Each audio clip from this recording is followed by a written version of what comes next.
திரு சுமந்த், நீங்க எப்படி பாக்குறீங்க? ஏன்னா இப்ப தேர்தல் நெருக்கத்துல எதிர்முகாமில் இருக்கிற கட்சியின் கூட்டணி பற்றி அவர் பேசுறார். நீங்க தான் இருக்கணும், அதிமுக தான் அந்த இடத்துல இருக்கணும்னு பேசிட்டு அவர் சொல்றார். இதை நான் வந்து தேர்தலுக்காக எல்லாம் சொல்லல அப்படின்னு. நீங்க எப்படி புரிஞ்சுக்கிறீங்க இந்த பேச்சை? எப்படி நீங்க டீகோட் பண்றீங்க திரு சுமந்த்? தேர்தலுக்காக தான் சொல்றாரு, அப்படிதான் நான் டீகோட் பண்றேன். ஏன் விஜயன், எதிர் அணியில இருக்கக்கூடிய ஒருத்தர் என் நலனுக்காக ஏன் பேச வேண்டும்? இது வந்து லாஜிக் இல்லையா? எதிர் அணியில இருக்கீங்க, நான் தோக்கடிக்கணும், என்ன தோக்கடிக்கிறதுக்கு நீங்க ஒரு கூட்டணியில இருக்கிறீங்க. நான் எனக்கு போய் நீங்க நல்லது சொல்லுவீங்களா? சொல்ல வேண்டிய அவசியம் என்ன? இதுதானே மக்கள் சிந்திப்பாங்க. ஓகே, நான் பேக்ரவுண்டை நான் கொஞ்சம் சொல்லிடுறேன்.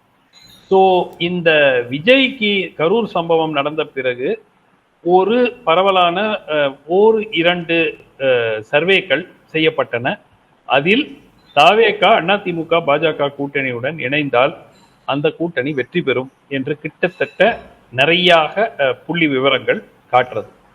ஸோ இந்த இது வந்து ஒரு திமுக கூட்டணியில ஒரு, அதனாலதான் திருப்பி வந்து விஜய் வரமாட்டாரு, விஜய் வந்து ஒரு ஒரு மட்டம் தட்ட வேண்டிய ஒரு நிலை வந்து ஏற்பட்டிருக்கிறது. ஸோ இது எல்லாம் பார்க்கும்போது மிக முக்கியமாக 2 பாயிண்ட். ஒன்று, இந்த கூட்டணி உடையணும். பாஜக அதிமுக கூட்டணி உடையணும். விஜய் எக்காரணம் கொண்டும் இந்த கூட்டணியில சேரக்கூடாது.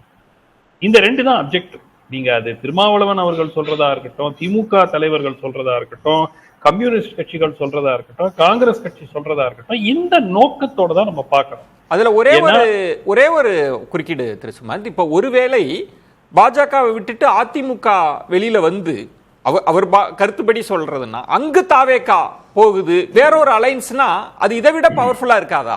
பாஜக இருக்கிற அணி தான் பவரா இருக்கும்னு நினைக்கிறீங்களா? பவர்ஃபுல்லா இல்ல.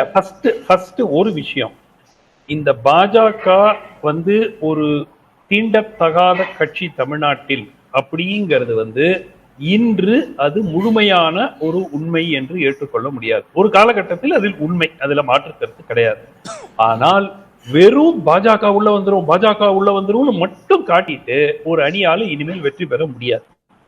2வது, இது வந்து ஒரு இந்த நிமிடம் மிகப்பெரிய அலை இல்லாத ஒரு தேர்தல். அலை வருமா அலை வராதா அப்படிங்கறத நம்ம பொறுத்திருந்து பார்ப்போம். இப்போதைக்கு அலை இல்லை, அதிருப்தி இருக்கிறது இந்த அரசுக்கு எதிராக. அது அலையாக மாறலாம், ஆனால் இந்த நிமிடம் வரை அது மிகப்பெரிய அலை இல்லை. அப்போ அரித்மெட்டிக் முக்கியம், கணக்கு தான் முக்கியம். யார் யாருக்கு 5% இருக்கா, இவங்களுக்கு 4% இருக்கா, இன்னொருத்தருக்கு 7% இருக்கா, இன்னொருத்தருக்கு, இதையெல்லாம் கூட்டினால் வெற்றி பெற முடியும். சோ அடுத்த 6 மாதத்தில் திமுக கூட்டணியில் இருக்கக்கூடிய அனைத்து கட்சிகளினுடைய நோக்கம் விஜய் பிளஸ் அதிமுக பிளஸ் பாஜக எக்காரணம் கொண்டும் உருவாக கூடாது, பிளஸ் பாட்டாளி மக்கள் கட்சி. நீங்க சொல்றதுல முக்கியமான பாயிண்ட்ன்றது 2 நோக்கங்கள். இப்ப திருமாவளவன் அவர்கள் பேசியதுல கூட தேர்தல் கணக்கு தான் இருக்கு. ஒண்ணு, அதிமுக பாஜக கூட்டணி உடையணும், எக்காரணம் கொண்டும் தாவேகா அதுல போய் சேர்ந்துடக்கூடாது. இந்த அடிப்படையில தான் இந்த கருத்தை தெரிவிக்கிறாங்க அப்படின்னு சொல்றீங்க. ஏன்னா அந்த அலையன்ஸ் வந்து கிட்டத்தட்ட ஒரு winning alliance. ADMK plus BJP plus TVK plus பிஎம்கேங்கிறது ஒரு வின்னிங் அலையன்ஸ். இது நான் கிட்டத்தட்ட ஒரு ஓராண்டு காலமாக தாவேகா வந்து பாஜகவோட சேருமா சேராதா அதெல்லாம் நடக்கிறதுக்கு முன்னாடியிலிருந்து நான் கூறிக்கொண்டிருக்கிறது, இது ஒரு வின்னிங் அலையன்ஸ். இந்த அலையன்ஸ் உருவாகுமா உருவாகாதாங்கிறது நமக்கு இப்ப தெரியாது, தேர்தலுக்கு நெருக்கும் போதுதான் தெரியும். ஆனால் இந்த அலையன்ஸ் உருவாகாமல் பார்த்து கொள்வதுதான் திமுக மற்றும் திமுக கூட்டணி கட்சிகளினுடைய பிரதான நோக்கமாக இருக்கும்.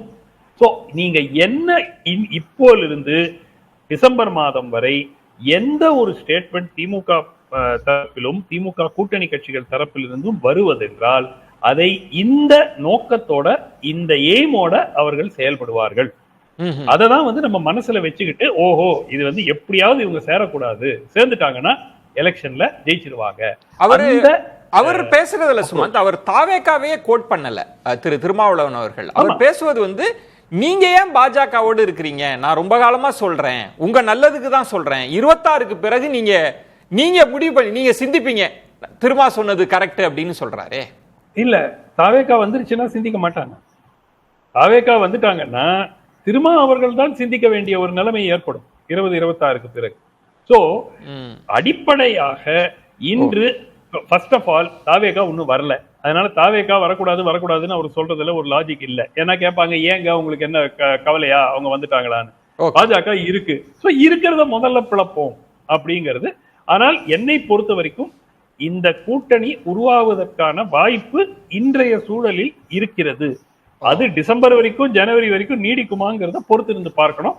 இந்த கூட்டணி உருவானால் அது நிச்சயமாக வெற்றி பெறக்கூடிய ஒரு கூட்டணியாக அமையும். பிரியன், சுமந்த் சொல்றது இது வெளிப்படையா இது தேர்தல் தான். அவர் முதல் வார்த்தையே இது தேர்தலுக்காக தாங்க சொல்றாங்க. எப்படியாவது இந்த கூட்டணியை உடைச்சிடணும், அதிமுக பாஜக அந்த அலைன்ஸை உடைக்கணும், தாவேகா போயிடக்கூடாது, போனாலே ஆட்சி மாற்றம் உறுதின்ற பதட்டத்தில் அப்படி பேசுறாங்களா? நான் என்ன நினைக்கிறேன்னா, தாவேகா அதிமுக பாஜக கூட்டணிக்கு போகணும்னு நினைக்கிறேன். போனால் தான் டிஎம்கே அணி வின் பண்ணும். பிரைட்டாக சான்ஸ் இருக்குது அதுக்கு. எடுத்த உடனே 15% ஓட்டு திமுக அணிக்கு தாராவாத்து கொடுத்துருவாங்க. அப்புறம் இந்த இந்து கன்சாலிடேஷன்லாம் பாஜக சொல்கிறதெல்லாம் அவ்வளோ தூரம்லாம் தமிழ்நாட்டில் ஈடுபடாது ஆக்சுவலாக.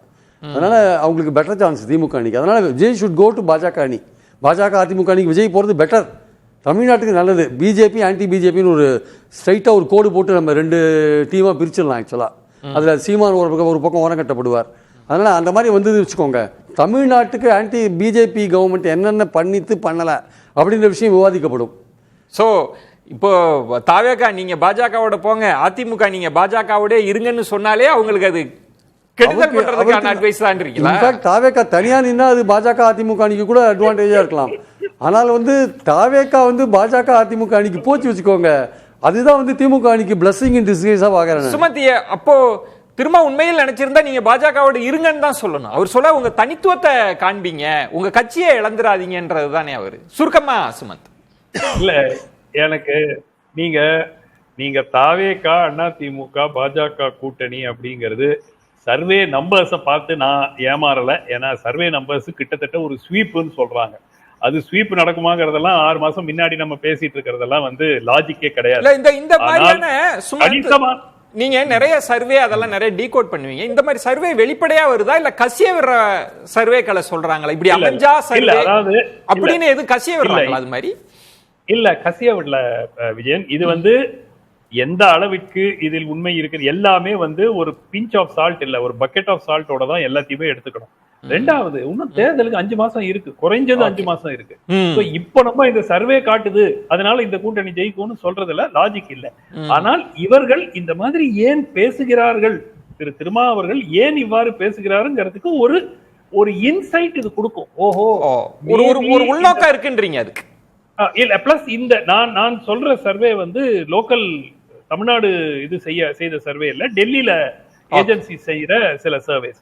அது இந்த கருத்து இன்றைய சூழலில் நிலவுகிறதுங்கிறது தான் அது சொல்லும். தேர்தலில் இவங்க தான் வெற்றி பெறுவாங்கன்னு சொல்லாது. இன்று தேர்தல் நடைபெற்றால் என்ன நடக்கும்ங்கிறது காட்டுது. சிவப்பிரியன், எவ்வளவோ இருக்கு முன்னாடி, இன்னும் 5 monthsல எவ்வளவு சேஞ்சஸ் நடக்கலாம்.